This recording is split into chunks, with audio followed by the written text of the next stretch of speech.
This call is now being recorded. अब तो बंद मत हुई हो, ठीक है? वापस आना पड़ता है हमें तेरे चक्कर में।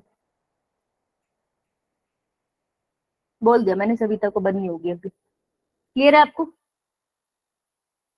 Yeah, ma'am. अब जो वैक्सीन है वो एक्टिव इम्यूनिटी देती है ना यार, तुम इसको ना अपने अंदर इमेजिन करके देखो। ये तभी याद होगा, नहीं तो ये खराब हो जाएगा क्वेश्चन। बहुत इजीली खराब होता है इम्यूनिटी के क्वेश्चंस, कंफ्यूज हो जाते हैं बच्चे, क्योंकि ये बहुत कम पढ़ते हो ना आप। हायर ग्रेड्स में हम इतना पढ़ लेते हैं इसलिए हमें याद रह जाता है, तुम भूल जाओगे। तो इसको ना केस इमेजिन करो। अब सोनिया कभी नहीं भूलेगी एक केस, क्योंकि उसका नाम इमेजिन था। अब तुम इमेजिन करो, मेरे को इंजेक्शन दे दिया, ठीक है? तुमको इंजेक्शन दिया, अपने को इंजेक्शन लेना, मेरे को मत लेना। तुमको इंजेक्शन दिया क्योंकि तुम गिर गए थे बाहर, तुमको डर था कि यार तुमको कहीं बीमारी ना हो जाए, टेटनस हो जाए, तुमको इंजेक्शन एडवांस में दे दिया, ठीक है? तो अगर तुमको इंजेक्शन देते हैं तो तुम्हारी बॉडी में ऐसा क्या होता है कि इम्यून रिस्पॉन्स जनरेट हो जाएगा? अगर तुम्हारी बॉडी के सोल्जर जगाने हैं, बीओ टी सेल जगाने हैं, तो उनके पास क्या जाना चाहिए?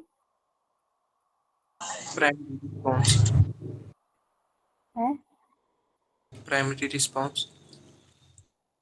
इतना कॉम्प्लिकेटेड नहीं पूछ रही मैं, कह रही हूँ बी सेल बैठा है, सो रहा था अभी, ये टी सेल बैठा है।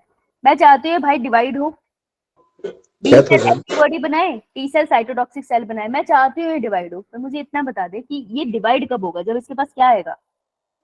पैथोजन आएगा। हाँ ठीक है, और ये अपने सेल बनाएगा, टी सेल बनाएगा, टी साइटोटॉक्सिक सेल। ध्यान से पढ़ना, नीट में ना क्वेश्चन के ऑप्शन गलत देते हैं, वो 3 टाइप के टी सेल बोलेंगे, एक का नाम बदल देंगे, be very careful. T cytotoxic cell, T helper cell जो एड्स में खराब होते हैं, और दूसरा है टी मेमोरी सेल।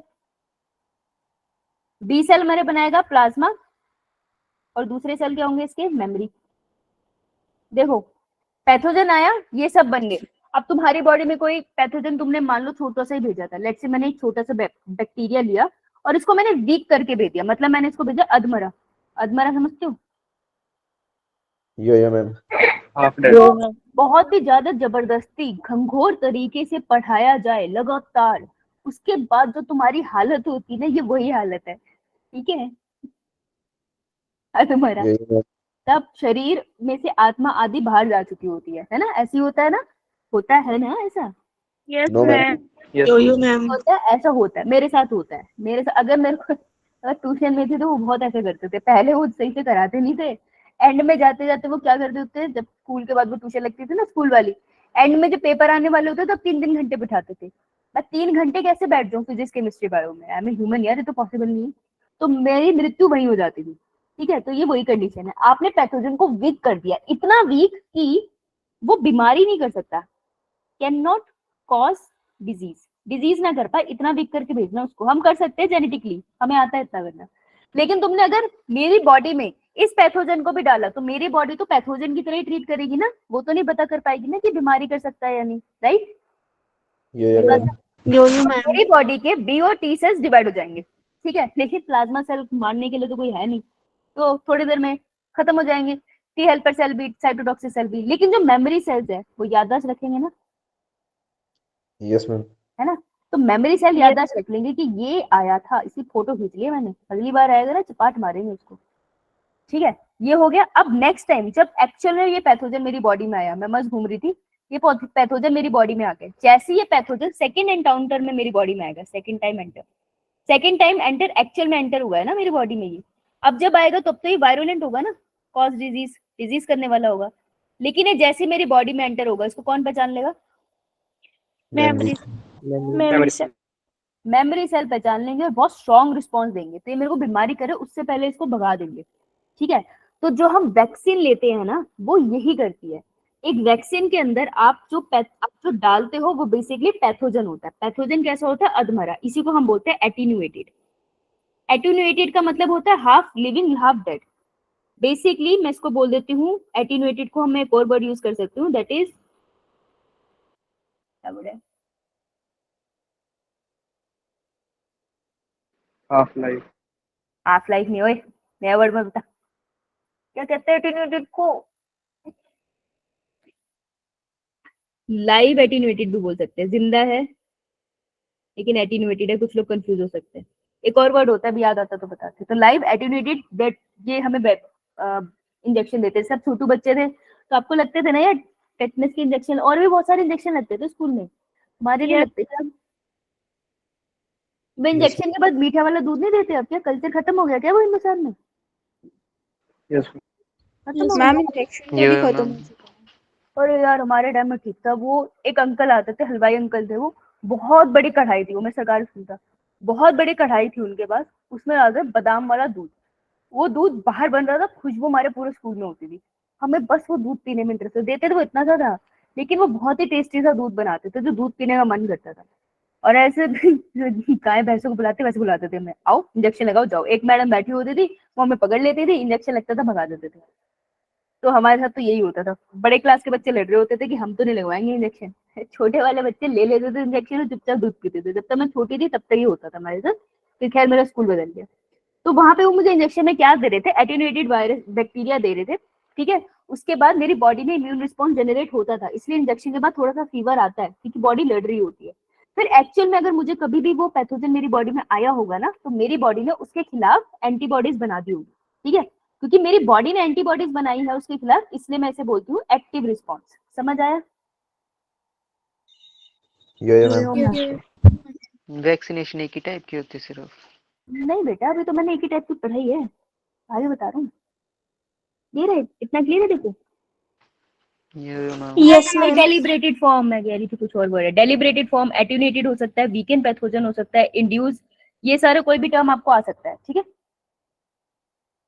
तो अडेप्टिव इम्यूनिटी आपको आती है। अब देखो एक और केस है, ये तो था बीमारी से पहले, अब अगर मेरे को सांप ने काट लिया, अब अगर मेरे को सांप ने काटा है तो मैं वेट थोड़ी करूंगी कि तुम मुझे सांप वाला पैथोजन अंदर डालो उसके टॉक्सिन का, फिर मेरी बॉडी रिस्पॉन्स जनरेट करे, फिर दोबारा से मेरे को सांप काटे, फिर मेरी बॉडी उससे लड़े। अब ऐसा तो होगा नहीं ना, सांप ने काटा तो मुझे जल्दी से चाहिए, है ना। अब वो जमाना तो है नहीं ना कोई खून निकाले, मतलब वो तो मतलब टॉक्सिन पुराने जमाने में नहीं होता, टॉक्सिन निकालते करके, मूवीज में है ना, पिक्चरों में होता है। और जनरली लड़कियां ही कर रही होती है क्योंकि भाई हम टॉक्सिन से कर है, हमें कैसे आता होगा। अब जब पूछो हमारे सामने किसी ने, किसी स्नेक ने किसी को काट लिया, पहले तो हम डर के थोड़ी देर ऐसे बैठे रहेंगे, ये क्या हो गया यार भाई, ये क्या हो गया, फिर मर जाएगा।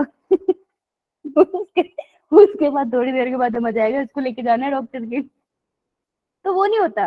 अब अगर किसी ने काट लिया है, या फिर किसी को कुत्ते ने काट लिया है, या किसी जानवर ने काट लिया, बेटा रेबीज होने के चांस है, रेबीज का वायरस तो अंदर चला गया।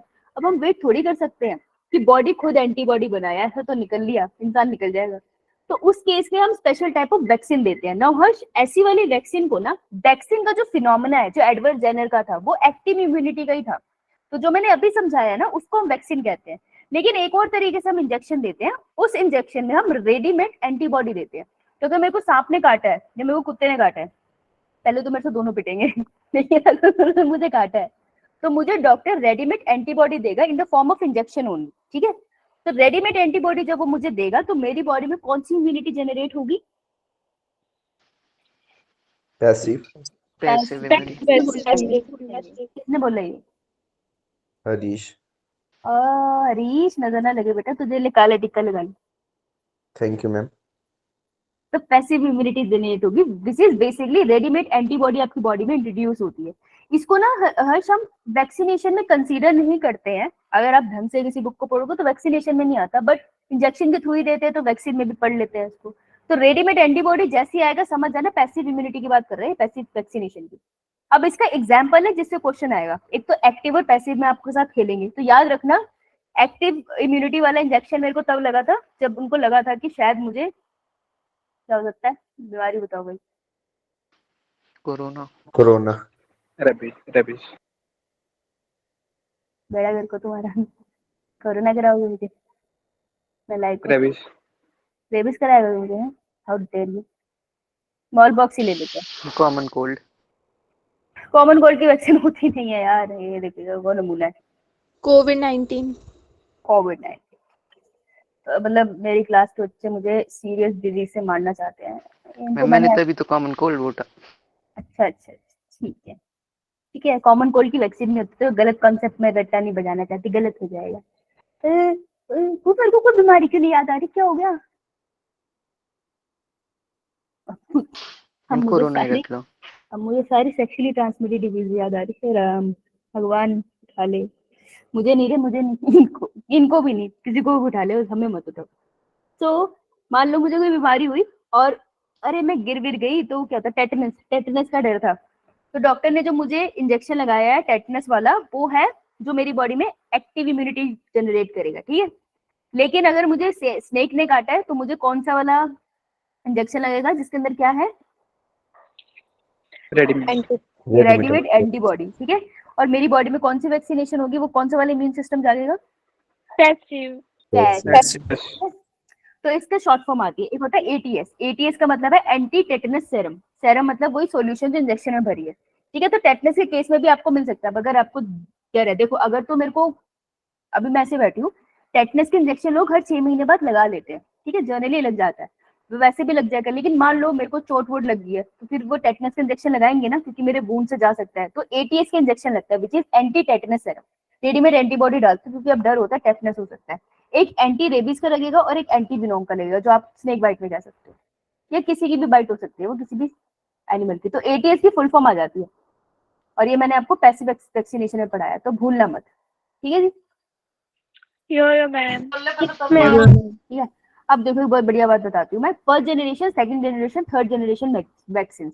जो हम सबसे ज्यादा यूज करते हैं, मोस्टली वाइडली यूज है फर्स्ट जनरेशन मेडिसिन वैक्सीन। दिख रहा है आपको, यस मैम। ठीक है। इसमें क्या होता है, आप लाइव एटेन्यूएटेड वीक करके पैथोजन को डालते हो। और हमने जो अभी पढ़े है ना एंटीटॉक्सिन्स, जब हमने पढ़ा है कि एंटी वेनम वगैरह देते हैं, वो भी फर्स्ट जनरेशन वैक्सीन के अंदर आते हैं। तो बेटा जनरली जो आप वैक्सीन लेते हो that is first generation vaccine, ठीक है, जिसमें हम लोग यही डालते हैं जो हमने पढ़ा है, थोड़ा नुकसान ना करने वाला मॉडिफाई करके पैथोजन डाल दिया, राइट।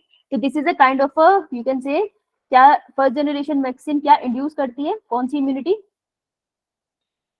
अच्छा ठीक है, समझ गया, ठीक है। अब इसमें एग्जांपल आता है, पोलियो, स्मॉल पॉक्स, इन्फ्लुएंजा की तो होती है। इसके अलावा आता है डीपीटी। कुछ वैक्सीन ऐसी होती है कि 2-3 बीमारियों के लिए एक ही वैक्सीन दे देते हैं, जैसे डिप्थेरिया, परटूसिस एंड टेटनस के लिए एक ही इंजेक्शन दे देते हैं, डीपीटी। तो डीपीटी की फुल फॉर्म आ जाती है, पूछ लेते हैं डी स्टैंड फॉर व्हाट, बहुत सारे नाम दे देते हैं। टी के साथ सबसे ज्यादा खेलते हैं, टेटनस, टाइफॉइड, बहुत सारा नाम आता है ना इसमें। तो ये तीनों बीमारी के लिए एक इंजेक्शन होता है। सिमिलरली बीसीजी, बीसीजी में जो सीएनजी है वो साइंटिस्ट के नाम है, कैलमेटीगुरेन। लेकिन ये बेसिलस के लिए इंजेक्शन होता है, सिंगल इंजेक्शन है जो टीबी के लिए यूज करता है, ठीक है। ट्यूबरकुलोसिस के लिए ये इंजेक्शन यूज किया जाता है बहुत वाइडली। इसके अलावा एक और इंजेक्शन है एमएमआर, जो 3 बीमारियों के लिए होता है, that is mumps, measles and rubella. आपसे फुल फॉर्म पूछ लेते हैं, आपसे पूछ लेते हैं कौन सी जनरेशन की वैक्सीन है, तो हो जाएगा ये, बेटा करोगे ही, पेपर आता है, अकेला 4 मार्क का पेपर होल्ड कर रहा है, 12 मार्क का पेपर है ये अकेले कॉलम का, ठीक है जी। अब सेकंड जनरेशन वैक्सीन है। सेकंड जनरेशन वैक्सीन क्या है, अच्छा, recombinant vaccine form by genetic engineering. तुमने जेनेटिक इंजीनियरिंग कर ली, उससे रिकॉम्बिनेशन वैक्सीन बना ली। एक्टिव वाली है, देखो वैक्सीनेशन एक्टिव प्रोसेस है। तो तुमने क्या किया, एक प्लाज्मिड के अंदर लगा लिया ये छोटा सा जीन ऑफ इंटरेस्ट। ये जीन ऑफ इंटरेस्ट क्या है आपका, जीन ऑफ इंटरेस्ट है एटेन्यूएटेड पैथोजन का पार्ट, पैथोजन का जीन है जो बीमारी कर तो नहीं सकता, ये इतना तुमने तोड़ दिया है, लेकिन ये प्रोटीन जरूर बना सकता है। अब तुम इसको वही कल्चर मीडिया में इकोलाई में उगाओगे, बहुत सारा सॉल्यूशन बता लोगे अपना डाउनस्ट्रीम प्रोसेसिंग करके, उसके बाद वैक्सीन में भर के ये आप डालोगे, तो बॉडी प्रिपेयर हो जाती है उस बीमारी के लिए। तो हेपेटाइटिस बी के लिए second generation of vaccine use होता है, दिस इज इंपॉर्टेंट। अब सेकंड जनरेशन वैक्सीन में हम क्या कर रहे हैं, ये जो रिकॉम्बिनेंट बनाया है ना तुमने, ये अभी जो बनाया है यहाँ पर, इसको आगे बैक्टीरिया में डाल के डाउनस्ट्रीमिंग प्रोसेसिंग करने के बजाय अब डायरेक्टली इस डीएनए को, जो भी जिसको भी इलाज की जरूरत है उसकी बॉडी में डाल दो, तो सीधा डीएनए आपने उसकी बॉडी में डाल दिया है। This type of vaccine is known as DNA vaccine. ये अभी रिसर्च में चल रही है, ये बहुत अच्छे से डेवलप नहीं हुआ है, वी आर ट्राइंग कि इसको डेवलप कर ले ल्यूकीमिया के केस में। तो कैंसर के लिए ये डेवलप हो रही है कि हम सीधा कैंसर सेल में सही वाले जीन डालने की कोशिश करें, ठीक है। तो ये होती है first, second and third generation vaccine, okay. Yo ma'am. अब जाके क्वेश्चन लगाना, अब हो जाने चाहिए। जाने से पहले एक और चीज बताना चाहूंगी, जाने से मतलब ये नहीं है कि तुम जा रहे हो, अभी पढ़ रहे हैं हम। एक और चीज मैं बताना चाहूंगी, मैंने तुमको एक बार होमवर्क दिया था, याद है तुमको, एक बार 1 करोड़ साल पहले मैम। है कहाँ, अरे मैडम मेरे को जीरो नहीं पता क्या बात कर रहे हो बेटा। मैंने बोला था जो पोलियो होता है, आपको याद है अमिताभ बच्चन जी टीवी पे आते थे, अभी भी आते हैं, बोलने ये दो बूंद जिंदगी शायद की। तुमने देखी है वो ऐड दो बूंद जिंदगी की? यो ma'am. Yo ma'am. Amitabh Bachchan ji ने बहुत ऐड करी है कि दो बूंद जिंदगी की, वो पियो उसके बाद पोलियो से बचो, है। हमारे भी टीवी पे आते थे। फिर आप लोग गए थे पोलियो के लगाने, वो ओरल वैक्सीन लिए? यो मैम लिए। पार्ले जी का बिस्किट मिला था 5 रुपए वाला? No, वो ma'am. नहीं पता। है, No. बिस्किट नहीं मिला? No, ma'am. तो तुम किस बहाने से गए थे?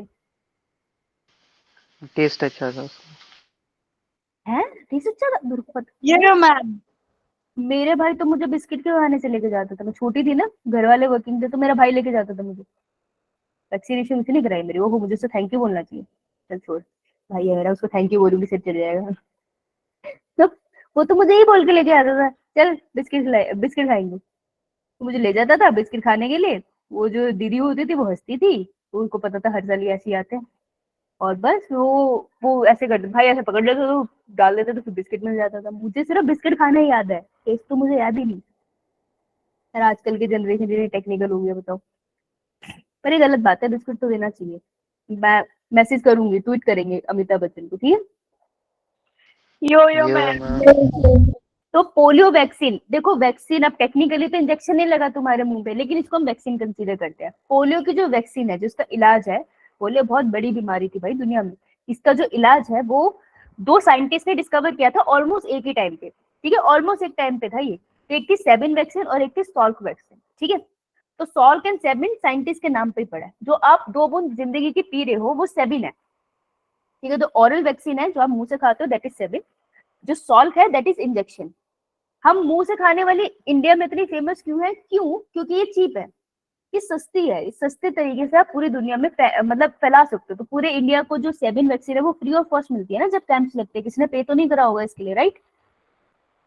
Yes, ma'am. यो मैम। ठीक है। तो ये एल्बर्ट सेबिन ने डिस्कवर की थी। इसमें होता क्या है, एट्यूरेटेड वायरस। तो बेटा वो जो दो बूंद जिंदगी थी ना, उसमें वीक वायरस था, वो हमारी बॉडी में गया है और हमें क्यों, कौन सी इम्यूनिटी दे रहा है? कौन सी इम्यूनिटी? Active. एक्टिव इम्यूनिटी, हाँ। और किसको स्टिमुलेट करता है? वो ह्यूमरल को भी और मेड सेल में भी, टी सेल और बी सेल दोनों को स्टिमुलेट करता है, ठीक है। इन्हीं को हम बुलाते हैं ओपीवी, ओरल पोलियो वैक्सीन। तो ओपीवी की फुल फॉर्म आ सकती है आपको। दूसरी तरफ है सॉल्क। सॉल्क क्या है? इसके अंदर आप किल्ड पैथोजन डालते हो, तो वायरस को किल करके डालते हैं। देखो, अब वायरस को किल करना बड़ा, देखा जाए तो बड़ा ही अजीब सा वर्ड हो गया। ये वायरस है, किल कैसे करोगे तुम उसे? एक्चुअली क्या करते हैं ना, वायरस के प्रोटीन कोड का थोड़ा सा पार्ट उठा के डाल देते हैं, उससे भी बॉडी में इम्यून रिस्पॉन्स जनरेट हो जाता है, ठीक है। तो अब इसके टेक्निकली डिटेल में नहीं जा रहे, पर इसको ऐसे समझना है कि वायरस वाली मेडिसिन में जनरली वायरस के पार्ट को निकाल के बॉडी में दे देते हैं। जैसे उसका कैप्सिड का कोट होता है, उसको दे देते हैं। ये एक्सपेंसिव होती है, पर ये जनरली हमारा बी जो रिस्पॉन्स है ना बी सेल्स का, उसको जनरेट करती है। तो इसलिए ज्यादा सेबिन यूज होती है। इसी की फुल फॉर्म होगी आईपीवी, ठीक है, इंजेक्टेबल पोलियो वैक्सीन। ओके, तो ये भी आपको आ सकता है, क्लियर? Yo, ma'am. तो that was all about the vaccine. भाई किसी को कोई डाउट यहाँ तक? No, ma'am. No ma'am. अबे समझ में भी आया है? Yes, ma'am. आओ फिर हम चलते हैं इकोसिस्टम पे। इंट्रोडक्शन ही होगा चैप्टर का ऑब्वियसली, राइट, क्योंकि लास्ट के 15 मिनट हमें क्वेश्चन भी डिस्कस करने हैं। तो मुझे कौन याद दिलाएगा कि 8 बज गए? ठीक है, करा देना तुम सारे। चलो, इससे पहले हम स्टार्ट करें, फटाफट से अपनी कॉपी में लिखो मैम आंसर। मैं आपने बताया था कि वायरसेस म्यूटेट कर देते हैं काफी जल्दी, तो फिर हम्म। वैक्सीनेशन कैसे होती है उनके खिलाफ? वैक्सीन, हम लोग वायरसेस म्यूटेट तो करते हैं, नो डाउट। बैक्टीरिया भी म्यूटेट करता है, पर हम वैक्सीनेशन दे रहे हैं जब तक वो म्यूटेट नहीं कर रहा। म्यूटेट करेगा उसका नया स्ट्रेन आएगा, उसकी नई वैक्सीन बनाएंगे। जैसे कोविड, कोविड ने लहू इसीलिए तो किया था, बार बार म्यूटेट कर रहा था। तो अभी तक इंडिया में जो हमारे पास स्ट्रेन आया है वो यही हुआ है, इतनी म्यूटेशन नहीं हुई। उससे पहले ही हमने हर्ड इम्यूनिटी दे दी। हर्ड इम्यूनिटी का मतलब है, अगर 1000 लोग हैं पॉपुलेशन में, 600 लोगों को वैक्सीन लग गई है, तो जो वायरस है वो एक इंसान से दूसरे इंसान में ट्रांसमिट ही नहीं हो पा रहा, क्योंकि 600 लोग इम्यून है ऑलरेडी। तो इस वजह से बाकी सारे लोग भी ऑटोमेटिकली इम्यून हो जाते हैं। तो इससे पहले शायद वो चेंज करता, हमारे पास हर्ड इम्यूनिटी आ गई थी, तो मे बी इसलिए उसका कोई स्ट्रेन हमारे यहाँ पे तो नहीं है। बाकी कर सकता है, उसकी मर्जी है, देख लो। ओके, एक मजाल है, बता दे। मतलब अच्छा परमानेंट नहीं है ना? क्या परमानेंट? नहीं, अभी के लिए परमानेंट है जब तक ये स्ट्रेन है। अगर कोई नया स्ट्रेन आया तो हमें नई बनानी पड़ेगी, ठीक है? Yes ma'am. ओके। है फिलअप भरना है। हाँ बेटा, अपनी कॉपी में। ग्रेटफुल का मतलब होता है धन्यवाद। तो काफी बड़ा। आभारी। आभारी होता है यार। तुम किस चीज के लिए आभारी हो भाई? कॉपी में लिखो, यू हैव 1 मिनट। ऐसे नहीं बोल सकते, लिख लेगा तो क्या हो जाएगा? पेन वेस्ट हो जाएगा कॉपी। चुप कर जा और लिख इसे। पेन वेस्ट हो जाएगा, nonsense.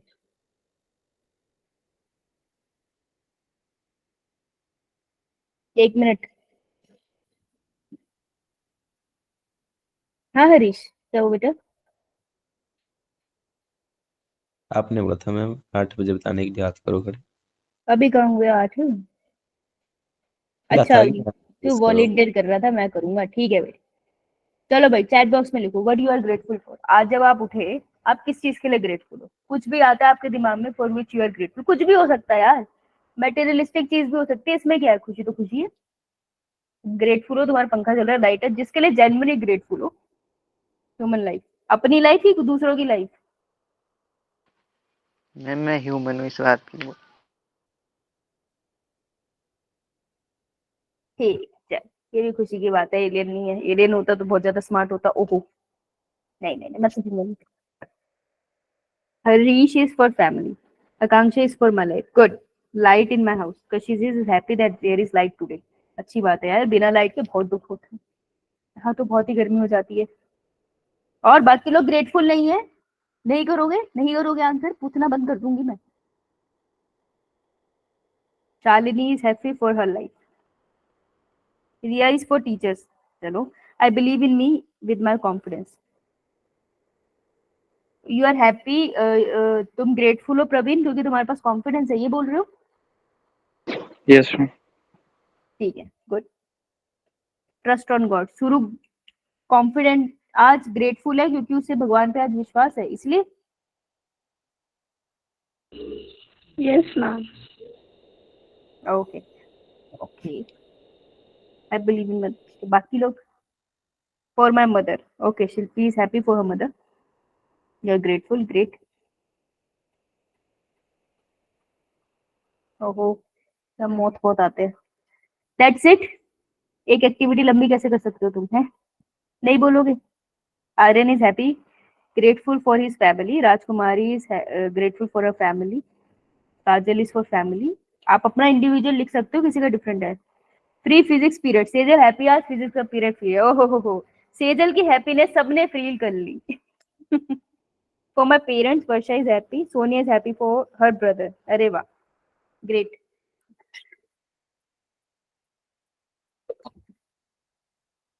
Tabby is happy for her parents. Preeti is for parents. I bought my brother a kit. Oh, किस चीज की kit Anshika? Pencil. Pen. Pencil kit. Oh, I think वो भी बहुत हैप्पी होगा आज तो। I okay, today I am grateful that I have a, मैं इसलिए ग्रेटफुल थी आज because I have a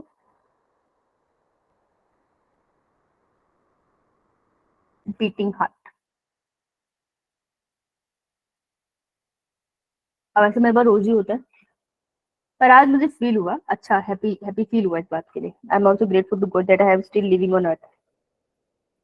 still living on earth. तेरे घर के पास रॉकेट आ रहा था, मैं गया नहीं उसमें, for God. Okay, I bought my brother. Okay, realise my mistake. तुम खुश होगी तुमने मिस्टेक रियलाइज करी। आंसर शेयर करना चाहोगे मिस्टेक? Your choice. नहीं, कोई बात नहीं, सबकी मर्जी है। तो आज मैं सुबह उठी वाइवा के लिए तो मैं बहुत ही नींद में थी। बहुत मुश्किल से लिए मैंने आज वाइवा, लेकिन मेरे बहुत प्यारे बच्चे आए थे आज वाइवा के लिए। मेरे प्यारे बच्चे आए हैं इस क्लास में जिनका वाइवा था? नहीं है क्या? दीक्षित नहीं आया आज? मैम उसमें क्या होगा? अब जब तेरा होगा बेटा तुझे पता चल जाएगा। हाँ परीक्षित है। क्वेश्चन पूछोगी?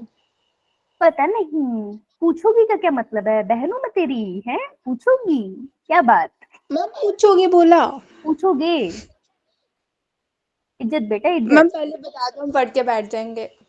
पूछोगी, मैं सहेली लगती हूँ मैं इसकी, है तो मुझसे पूछोगी, हट। मैं बहुत नींद में थी, वो तो भला परीक्षित का था, परीक्षित तो हमारा बहुत प्यारा बच्चा है, तो चलो ये टाइम पे आ गया, नहीं तो मुझे बच्चे बुलाने पड़ते हैं। टाइम पे आ गया तो सारे बच्चे टाइम पे आ गए थे, गुड। फिर उसके बाद मैं सोई 1 घंटा, फिर 1 घंटे के बाद में जब मैं उठी तो मेरे पास बहुत सारा काम था, but I was grateful that I have a beating heart, तो मैं अपना सारा काम टाइम से पहले निपटा सकती हूँ और चीजें सॉर्ट कर सकती हूँ, तो मुझे ऐसा फील हुआ। तो I thought I ask you also कि कभी कभार हम ध्यान नहीं देते हैं, ऑब्वियसली हर रोज थोड़ी बैठ के सोचते नहीं हमारे पास क्या क्या है, लेकिन कभी कभार ब्रेक लेके सोच लेना चाहिए what we have. I remember मैं एक बच्चे का वाइवा ले रही थी, तो उस बच्चे के पास कोई बुक नहीं थी हार्ड कॉपी, है ना, तो वो नहीं लिख खरीद सकती है, तो उसके पास नहीं थी बुक, तो वो सिर्फ जो ऑनलाइन हम बेचते हैं उसी से पढ़ती है। अब ऑनलाइन देख के क्वेश्चन करने थे डिफिकल्ट टास्क, क्योंकि मैं भी ऑनलाइन बुक से करती हूँ ना, मुझे दिक्कत होती है, राइट, तो वो बच्ची हर रोज फोन से करती होगी, मैं तो लैपटॉप से कर रही हूँ, फिर भी मेरे पास थोड़ी बड़ी स्क्रीन है, वो फोन से कर रही है, तो वी डोंट रियलाइज कि हमारे पास बुक है, उस बच्ची के पास बुक नहीं है, फिर भी वो पढ़ रही है, पर तुम भी रही हो वो भी रही है, तुम्हारे पास सारे रिसोर्सेज है उसके पास नहीं है, तो यू शुड बी ग्रेटफुल यार तुम्हारे पास ये रिसोर्स है। वैसे बहुत सारे बच्चे हैं जिनके पास इंटरनेट कनेक्टिविटी नहीं है, तो वो यूट्यूब से फ्री में भी नहीं पढ़ पा रहे, वो खुद पढ़ रहे हैं, तो people should be grateful for few things ना, हमें होना चाहिए, तो that's what I realise, so I thought कि मैं आपसे भी शेयर करूं कि चलो we have a beating heart, we can fix out things, तो कभी कभार चीजें टाइम से नहीं चलती, but still we should be grateful जो चीजें हमारे पास है, राइट, हमारे मिटाया सकता है। चलिए, तो आज हम इकोलॉजी को इंट्रोड्यूस करने वाले हैं चैप्टर को, इससे ज्यादा कुछ नहीं करेंगे क्योंकि ज्यादा टाइम हमारे पास बचा नहीं, हमें वैक्सीन का पार्ट करना था ना, क्योंकि आपका पीवाईक्यू में फंस रहा था बार बार, राइट। मैं आपको चैप्टर इंट्रोड्यूस करा देती हूँ बस, उसके बाद आराम से पढ़ेंगे। हम एनसीईआरटी ऑब्वियसली साथ साथ फॉलो करेंगे, इसको रीड करने के बाद आप कुछ भी रीड कर सकते हो, पहले एनसीईआरटी पढ़ना है। आज का टारगेट हमारा इंट्रोडक्शन ऑफ चैप्टर है। इस चैप्टर की वेटेज कितनी है, आई टोल्ड यू इकोलॉजी की एक साथ वेटेज है 30 to 40 मार्क्स, वो मिक्स ब्लेंड होके आता है, तो एक चैप्टर की ऐसा वेटेज नहीं होती, लेकिन फिर भी हम लोग विल ट्राई कि जब भी टॉपिक जिससे क्वेश्चन आया, जैसे ही वो क्वेश्चन आता है हम उसको अंडरलाइन करते हैं, फिर रिमेंबर कि हाँ भाई 4 मार्क का पेपर इस वाले पार्ट से आ रहा है, राइट, तो जैसे जैसे वो आएगा वैसे वैसे हम करेंगे। क्लियर है? नहीं क्लियर नहीं है? क्लियर। ये बोल क्यों रहे हो, इतनी मरी हुई क्लास क्यों मिली आज मुझे, लड़कियां चुप नहीं होती, यहाँ पे बच्चे बोल नहीं रहे हैं, मैं करूँ क्या, उनको मेरे को बोलना पड़ता है कि चुप हो जाओ, मुझे बोल दो, मैं टीचर हूँ, तो तुम चुप नहीं, चुप हो, क्या होगा, तुम मारा पीटा है क्या किसी ने, इतने चुप तो नहीं होते, नो मैम। फिर क्या है, क्या दिक्कत है, क्या प्रॉब्लम है, चुप क्यों? मैम बोलना क्या है? मैम बोलना क्या है? कुछ नहीं बेटा, जैसे मैं कुछ बोलती हूँ फिर तुम बोलते हो ना यो, फिर मैं बोलती हूँ चुप हो जाओ मुझे बोलने दो, तुम आंसर नहीं दे रहे हो, तो मैं ये पूछ रही थी कि क्या हुआ। सभी ने शायद यो जान लिया मैम। कि साइलेंस में कितनी पावर है। सभी ने जान लिया साइलेंस में कितनी पावर है, फिर भगवान से दुआ करके मैं ना सीखनी ये बात, क्योंकि मैं चुप हो गई तो तुम्हारा क्यों होगी। यो मैम। सोचो 1 घंटे के बाद चुप होकर बैठू, आधी जनता तो इसी में कंफ्यूज होगी कि मैम का माइक ऑफ है या मैम की स्क्रीन फ्रीज हो चुकी है। ऑलराइट, ओके ओके ओके, अरे इसको ब्रीफ कर लेते हैं, पेज कहाँ गया, इकोसिस्टम। बेटा इकोसिस्टम तुमने पढ़ा तो था, वैसे इकोसिस्टम होता क्या है? Interaction between living and non living. Interaction between living and living plus living and non living, ठीक है, और लिविंग तो नॉन लिविंग इंटरेक्शन लिविंग भी होती है। Between living and living. हाँ, 1000 करोड़ तेरे को मैंने इंटरेक्शन पढ़ा दिए, मेंजलिज्म तो मेंजलिज्म खा गया उन्हें, हैं, बताओ। तो सबसे पहले हम क्या पढ़ेंगे, सबसे पहले हम जनरल बातें पढ़ेंगे, इकोसिस्टम के टाइप्स एंड ऑल, ठीक है, उसको मैं यहाँ नहीं लिख रही, तो चलो इंट्रोडक्शन लिख लेते हैं यार, क्यों नहीं लिखेंगे, 2 पेज की है एनसीईआरटी में, इंट्रोडक्शन से 2 क्वेश्चन आ चुके हैं, तो आनी चाहिए। स्टूपिड है वो जो कहते हैं कि इंट्रोडक्शन नहीं पढ़नी चाहिए, बिल्कुल पढ़नी चाहिए भाई, नीट वाले कहीं से पेपर डाल देते हैं। उसके बाद हम पढ़ेंगे एक कॉन्सेप्ट होता है जिसे हम कहते हैं प्रोडक्टिविटी, यार इकोसिस्टम में जो चीजें बन रही है, खाना जिसको हम कहते हैं, कैसे बन रहा है, कहाँ बन रहा है, अच्छा खाना बन गया, प्लांट्स ने खाना बना लिया, उसको शेर ने खा लिया, ओ सॉरी, प्लांट्स ने खाना बना लिया, उसको डियर ने खाया, उसको शेर ने खा लिया, अब क्या हुआ इस खाने का, इस खाने से एनर्जी मिली, उसका क्या हुआ, हम पढ़ लेंगे एनर्जी फ्लो, एनर्जी फ्लो में बताएगा क्या हुआ, ठीक है। एनर्जी फ्लो के साथ, ठीक है, हम कह रहे हैं अब इतना सारा कुछ पढ़ रहे हैं तो चलो ट्रॉफिक लेवल्स पढ़ लेंगे। ट्रॉफिक लेवल्स में पिरामिड्स पढ़ेंगे। पिरामिड्स है वेरी इंपॉर्टेंट, एल्टोनियन पिरामिड्स कहते हैं इनको। आपने पहले भी पढ़े हैं, ठीक है, आप समझ जाओगे, मेरे को इस बात पे डाउट नहीं है। लेकिन पिरामिड्स में क्वेश्चंस आते हैं वो सॉल्व नहीं होते हैं बिकॉज देयर आर केसेस, तो आपको यहाँ पे केस स्टडीज करनी है, ठीक है। और ये केसेस ये मैम दिक्कत देते हैं, केसेस पढ़ेंगे, ठीक है, दो विल बी वेरी इंपॉर्टेंट। उसके बाद हमने प्रोडक्टिविटी पढ़ ली, फिर हम कहते हैं अच्छा कोई मर जाता है तो उसका क्या होता है। जब वो मर जाता है तो बेटा बॉडी डिकम्पोज होती है, ठीक है, हम बायोलॉजी पढ़ रहे हैं ना। अब आत्मा से परमात्मा का मिलन मुझसे मत पूछ लेना, मेरे को नहीं पता। डिकम्पोजिशन बता सकते हैं, ठीक है। डिकम्पोजिशन जब हम लोग पढ़ लेंगे फिर उसके बाद हम पढ़ेंगे अच्छा प्रोडक्टिविटी होगी, तुमने एनर्जी फ्लो कर ली, डिकम्पोजिशन पढ़नी है, तो मेरे को न्यूट्रिएंट का भी बता दो कि जो न्यूट्रिएंट्स होते हैं उनका क्या होता है। नाइट्रोजन तो है सॉइल से प्लांट में आया, प्लांट से एनिमल में गया, एनिमल से मुझ में आया, फिर ये न्यूट्रिएंट कहाँ गया, मेरी मृत्यु के बाद कहाँ चला गया। और बट अबाउट नाइट्रोजन नीचे धरती पर है तो वो आसमान में भी तो है, तो क्या चलता कैसे है ये, ठीक है। तो हम इसके लिए पढ़ेंगे न्यूट्रिएंट साइकिल। अब न्यूट्रिएंट साइकिल इंपॉर्टेंट है, पिछली बार सल्फर साइकिल आई थी, सॉरी फॉस्फोरस साइकिल आई थी, और ज्यादातर न्यूट्रिएंट साइकिल में नाइट्रोजन साइकिल आती है। अब नाइट्रोजन साइकिल किससे पढ़ी आपने? +1 मैम। +1 में। तो जिस दिन मैं बोलूंगी ना नाइट्रोजन साइकिल पढ़ाऊंगी उस दिन पढ़ के आना, ठीक है। ये तो कुछ समझ नहीं आएगा, ठीक है, उस दिन ये तो कुछ समझ नहीं आएगा। और नाइट्रोजन साइकिल से क्वेश्चन आते हैं, एक दिन तो नाइट्रोजन साइकिल की नाइट्रोजन खा जाएगा पूरा, ठीक है जी।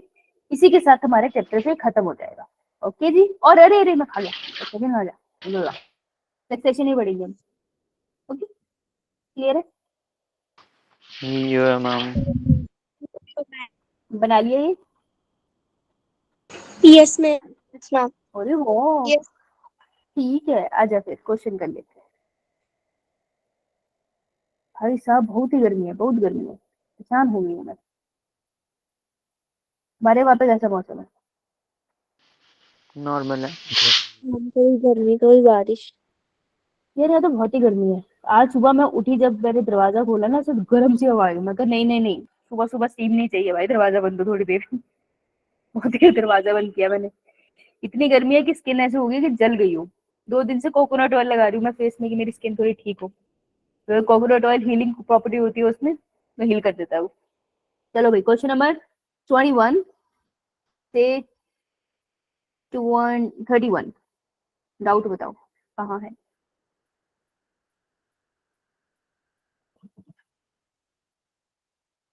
वर्षा बरसने चली गई। 21 से 31 किसी को डाउट है? अच्छा ऐसा, ठीक है। 31 से 40 डाउट?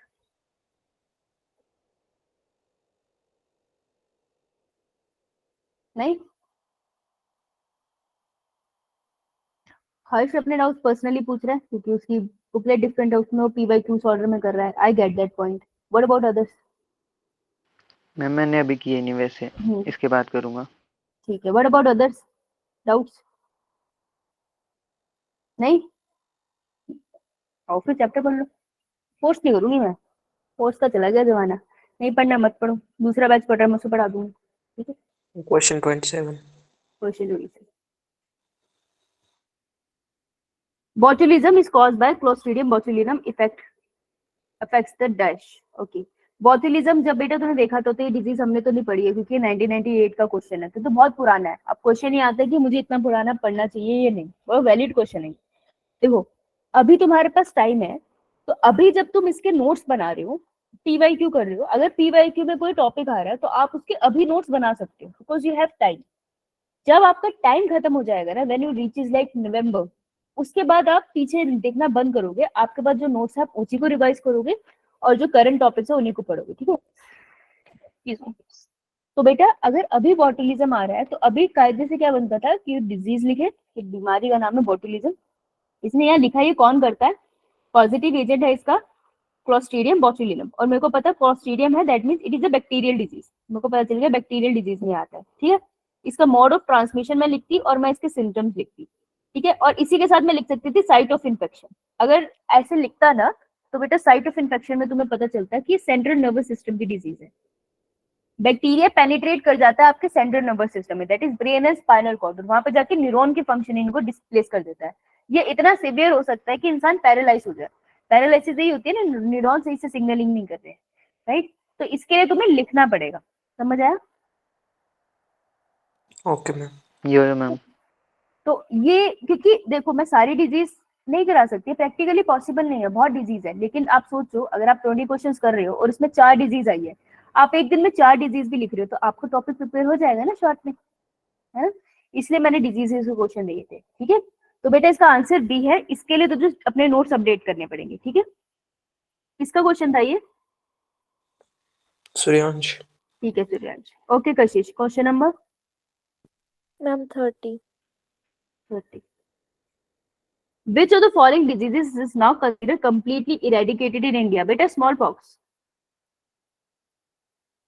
अब हमारे यहाँ पे कम्प्लीटली WHO ने अनाउंस कर दिया था, अराउंड 2002 में अनाउंस हुआ था ये, नहीं 2006 में होता मुझे नहीं यार, 2012 में हुआ था, तो मैं छोटी थी।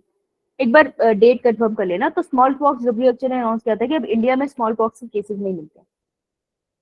तो इरेडिकेटेड, कंप्लीटली इरेडिकेटेड तब होती है जब World Health Organization, that is WHO, I hope आपको पता होगा, वर्ल्ड हेल्थ ऑर्गेनाइजेशन पूरी दुनिया में देखते हैं कि कौन सी डिजीज हो रही है, कहाँ फैल रही है, ये ऑर्गेनाइजेशन इस पे वर्क करती है। It is World Health Organization. आप देखो ये बहुत बड़ी बात है कि एक पूरी डिजीज इंडिया से इरेडिकेट होगी, इतनी अच्छी से वैक्सीनेशन इसकी हुई है।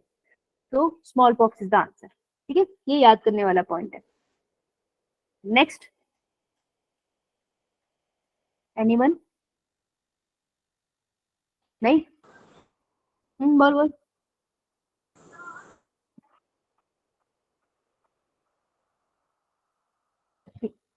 What is red sickness? Raise your hand. Red sickness क्या होती है?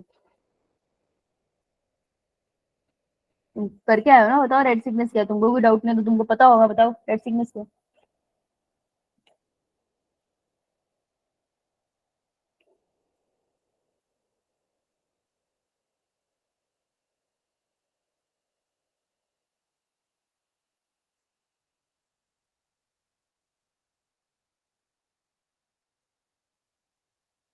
नो, नहीं पढ़ के आए, क्या मिला? मैम ये विटामिन की डेफिशिएंसी से होती है जिसमें विटामिन फटीग हो जाता है। कौन सी विटामिन बेटा? Ma'am B3। विटामिन B3, उसका साइंटिफिक नेम क्या होता है? मैम नहीं पता। उसका साइंटिफिक नेम लिखते हैं वहां पे, नाइसिन। नाइसिन की कमी से होती है। तो इसके क्या सिम्टम्स होते हैं? शुरू।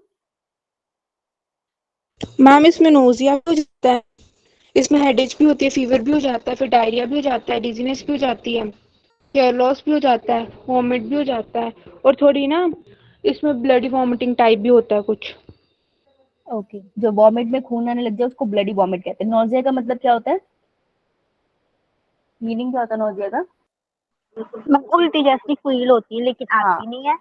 हाँ, उल्टी से पहले भी नॉजेटिक फील होता है। किसी भी चीज को देखो उल्टी की फीलिंग आना इस नॉजेटिक फीलिंग, ठीक है।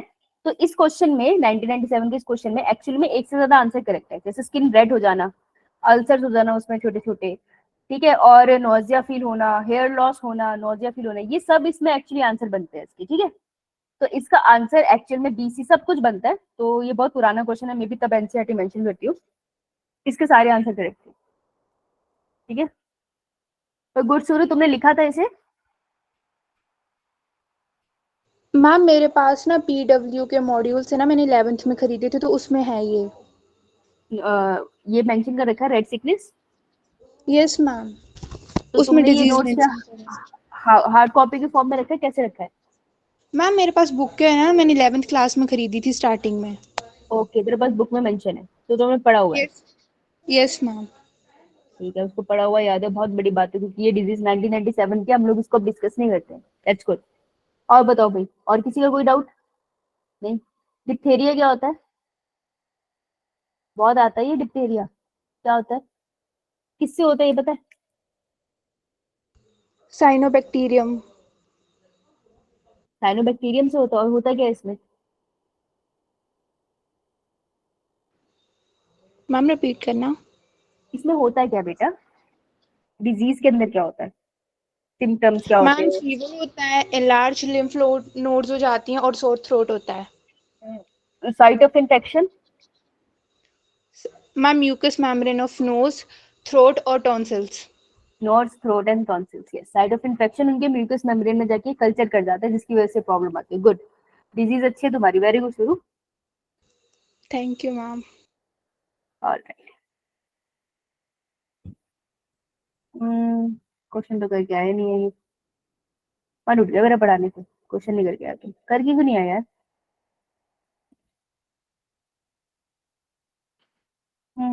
दुख हुआ मुझे।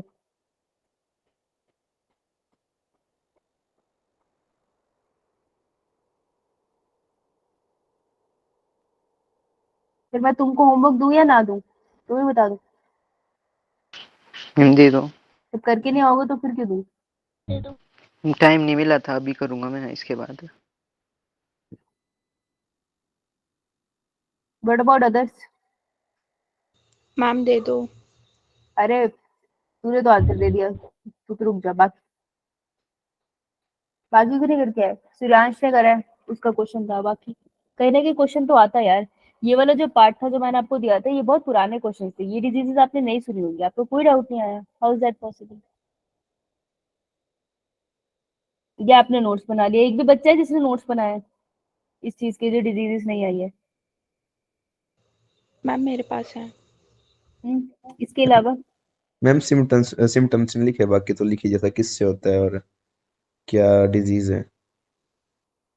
अच्छा बेटा, सिम्टम्स भी लिख ले। तो लिख ही रहा है इतना। सूर्यांश ने बनाया, हरीश ने बताया, उन्होंने आंसर दे दिया, सूर्य ने आंसर दे दिया, पता चल गया। हर्ष ने ये नहीं बनाया, लेकिन हर्ष ने ह्यूमन हेल्थ एंड डिजीज के मेरे को बाकी डाउट भेजा, तो चलो मैं मान भी पड़ा उसने भी। बाकी वो क्या प्रॉब्लम है भाई? बनाए हैं नोट्स डिजीज के भी मैंने। ये वाला पार्ट तो नहीं किया ना तूने अभी क्वेश्चन का? फिर नो मैम, अभी नहीं किया। तो क्यों क्यों पका रहा है भाई? ये तो बोल रही हूँ मैं, प्रॉब्लम क्या है? देखो पेपर एम सेट करेगा, मैं बार बार बोल रही हूँ, एम अगर सेट करेगा पेपर तो पेपर टफ होगा। कट ऑफ बहुत कम जाएगी इसकी, लेकिन कट ऑफ क्रॉस करने लायक कैपेबिलिटी भी होनी चाहिए। और पेपर जब टफ होता है तो बायो का पेपर ही आता है फिर टफ। समझ रहे हो तुम? क्योंकि बायो ही है ना जो किसी का भी स्कोर उठा और गिरा सकती है। 50% तो अकेली बायो है। अगर तुम बेसिक चीजें नहीं करके आओ तो फिर आगे का कैसे चलेगा? मेरे को कोई प्रॉब्लम नहीं है, मैं 15 मिनट आपको ह्यूमन हेल्थ एंड डिजीज सिर्फ इसलिए दे रही थी क्योंकि आपका संडे टेस्ट होता है, और संडे टेस्ट में आप लोग सारे बच्चे रिवाइज नहीं कर पा रहे थे क्योंकि आपके स्कूल टेस्ट चल रहे थे। इस वजह से मैंने 15 मिनट के लिए आपकी ह्यूमन हेल्थ एंड डिजीज जो आपका संडे टेस्ट है उसके क्वेश्चन करने के लिए होमवर्क दिया। अदरवाइज जो चैप्टर मैं करा रही हूँ मैं उसी चैप्टर के क्वेश्चन दूंगी। कायदे से मैं वही पढ़ाती ना, उसी के क्वेश्चन देती तो चैप्टर भी कंप्लीट होता। और ज्यादा बेहतर है ना, कोई भी आके मेरे से पूछेगा क्लास में करा रही हो, तो सेंस बनता है ना मैं जो पढ़ा रही हूँ उसी को क्वेश्चन दे रही हूँ। लेकिन मैं आपको क्लास में जो पढ़ा रही हूँ उसके क्वेश्चन साथ ही करा रही हूँ, और होमवर्क में आपको संडे टेस्ट के दे रही थी ताकि आपका रिवाइज हो जाए। अब अगर तुम उसको भी नहीं करोगे तो फिर फायदा नहीं होता होमवर्क देने का, मेरे को मजा नहीं आता है। कोई जबरदस्ती तो है नहीं तुम्हारे। पूरी संडे टेस्ट में प्रॉब्लम हो रही थी इसलिए दिया था मैंने, अदरवाइज क्या दिक्कत है? मैं आपको आराम से कॉलेज कंप्लीट करा के पूरी 12th रिवीजन में लगा दूंगी, कॉलेज आपकी खत्म हो जाएगी अभी 2 हफ्तों में। तो फिर मुझे क्या जरूरत है एक्स्ट्रा कराने की? तो ये डिसअपॉइंटिंग होता है। कोई एक्स्ट्रा कराए और आप उसको ऐसे इस तरीके से ट्रीट करो ना, फिर मस्ती है। ये क्या जरूरत है? फिर हम उतना ही पढ़ा देते जितना पढ़ोगे। एट द एंड नुकसान आपका, मेरा कुछ नहीं जाएगा, है ना? मुझे मंथली सैलरी मिल जाएगी, राइट? Understand this. और अगर मुझे सेटिस्फेक्शन चाहिए रिजल्ट लाने की, मुझे पता है हर साल रिजल्ट आ जाएगा, मुझे पता है मैं कैसे पढ़ाती हूँ भाई। मेरे को पता है रिजल्ट आ जाएगा, ऐसी बात नहीं है। मैं बहुत अच्छा नहीं भी पढ़ाती तब भी अच्छे बच्चे आए हैं, मेहनती है, कोई ना कोई बच्चा निकल ही आता है। वो इतना बड़ा कोई इशू नहीं है। कहीं ना कहीं प्लेसमेंट ना किसी न किसी बच्चे की हो जाती है, हर बैच से रिजल्ट निकलते ही है। 0% पे कभी नहीं गया मेरा, तो मैंने तो आज तक नहीं देखा जब से पढ़ा रही हूँ मैं। 8th ईयर है मेरा पढ़ाते हुए, राइट? तो दैट मीन्स मेरे को जो सेटिस्फेक्शन एज ए टीचर चाहिए पढ़ाने के लिए वो मुझे मिल जाएगी किसी न किसी बच्चे से। जो पैसे चाहिए वो मुझे हर मंथ मिलते हैं बिल्कुल टाइम पे, आज तक डिले नहीं हुआ है, राइट? तो अगर किसी का नुकसान है ना करके वो सिर्फ आप हो। Okay, so think about it. आप पूरा नहीं कर सकते इसलिए मैंने 20 क्वेश्चन दिए थे, अदरवाइज मैं से ज्यादा दे सकती थी या नहीं करती। सो थिंक अबाउट इट ना। एक्स्ट्रा का क्या फायदा है अगर आपने करना नहीं है तो? हम नहीं करते हैं। तो मैं तुम्हारे पास कोई होमवर्क नहीं दे रही, पढ़ने वाला वो खुद पढ़ लेना, मुझे क्वेश्चन भेज देना, तुमको जहाँ डाउट है मैं तुमको व्हाट्सएप पे सॉल्व कर दूंगी। अगर किसी के लंबे डाउट्स है तो मैं उसको क्लास के बाद सॉल्व कर दूंगी, क्लास से पहले। लेकिन मैं फोर्सफुली होमवर्क नहीं दूंगी पिछले चैप्टर्स का। तो ये चैप्टर अब हम इंट्रोड्यूस कराएंगे, आज तो नहीं होगा। तो ये चैप्टर कल से चलेगा हमारा स्टार्ट, तो मैं इसके साथ साथ इसी के क्वेश्चन करेंगे लास्ट में, ठीक है? यो यो किसी को कोई डाउट या है? मैम, बोलो सु। मैम ये जो डायसेंट्री डिजीज है वो कौन सा स्मॉल